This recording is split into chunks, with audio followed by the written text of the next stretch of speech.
പുതിയ ഡിസൈനുമായി എത്തിയിരിക്കുകയാണ് metro man E Sreedharan. സമയവും ചെലവും കുറവുള്ള പുതിയ മോഡൽ എന്നാണ് അവകാശവാദം.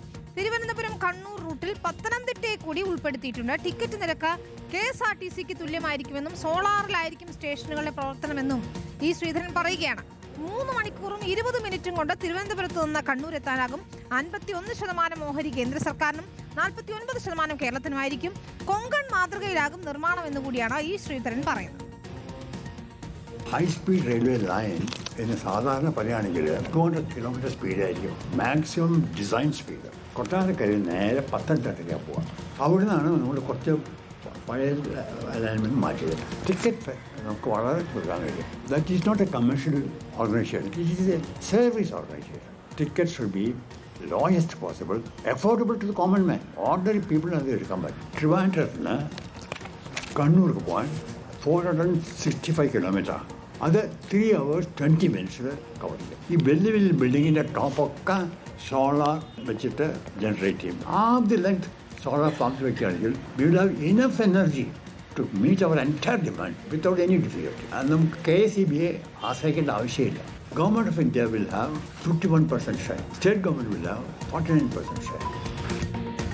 സോണൽ കൃഷ്ണയാണ് ചേർന്ന് വിശദാംശങ്ങളുമായി. സോണൽ, ഓരോ മാസവും ഓരോ പ്ലാൻ എന്ന നിലയ്ക്കാണല്ലോ ഈ ശ്രീധരൻ കൊണ്ടുവരുന്നത്. ഇതിന്റെയൊക്കെ ഒരു പ്രായോഗികത എന്താണ്? അനുമതി ലഭിക്കുന്ന കാര്യം അതൊക്കെ തന്നെയും വളരെ പ്രധാനപ്പെട്ടതാണ്. നേരത്തെ അദ്ദേഹം അവതരിപ്പിച്ച പ്ലാനിന് ഏതായാലും അംഗീകാരമില്ല എന്നാണ് മനസ്സിലാക്കുന്നത്. ഇപ്പോൾ ഈ പുതിയ പ്ലാനുമായി രംഗത്തെത്തിയിരിക്കുന്നത് എന്തിനാണ്? അവിനിത, പ്രധാനമായി പറയേണ്ടത് അനുമതി ഏത് നിമിഷവും തങ്ങൾക്ക് ലഭിക്കും എന്നുള്ളതാണ് ഈ ശ്രീധരൻ വ്യക്തമാക്കുന്ന ഒരു പ്രധാനപ്പെട്ട കാര്യം. അതിൻ്റെ ഭാഗമായിട്ട് തന്നെയാണ് ഈ പ്രവർത്തികളുമായി മുന്നോട്ട് പോകുന്നത് എന്നുള്ളതാണ് ഈ ശ്രീധരൻ വ്യക്തമാക്കുന്നത്. കാരണം തങ്ങൾക്കിനി സമയമില്ല. മഴ വരുന്നതിന് മുമ്പ് കൃത്യമായി സർവേ ഉൾപ്പെടെ പൂർത്തിയാക്കേണ്ടതുണ്ട്. അതിൻ്റെ ഭാഗമായിട്ട് തന്നെയാണ് ഈ പ്രവൃത്തിയുമായിട്ട് മുന്നോട്ട് പോകുന്നത് എന്നുള്ള കാര്യമാണ് ഈ ശ്രീധരൻ വ്യക്തമാക്കുന്നത്.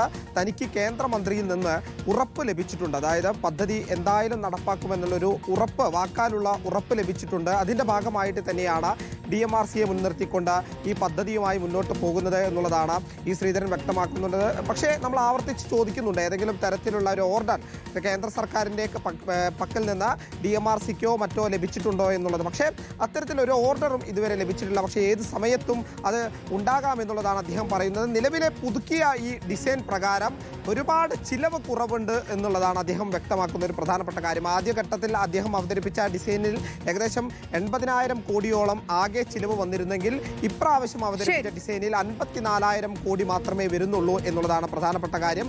465 കിലോമീറ്ററാണ് ഇതുമായി ബന്ധപ്പെട്ടുണ്ടാവുക. അതിൽ ഏറ്റവും ആകർഷകമായിട്ടുള്ളത് KSRTC ബസ്സിന് സമാനമായ നിരക്ക് കൊണ്ട് സാധാരണക്കാർക്ക് AC മെയിൻ ബോഗികളിൽ കയറി പോകാൻ കഴിയും എന്നുള്ളതാണ് അദ്ദേഹം പറയുന്നത്.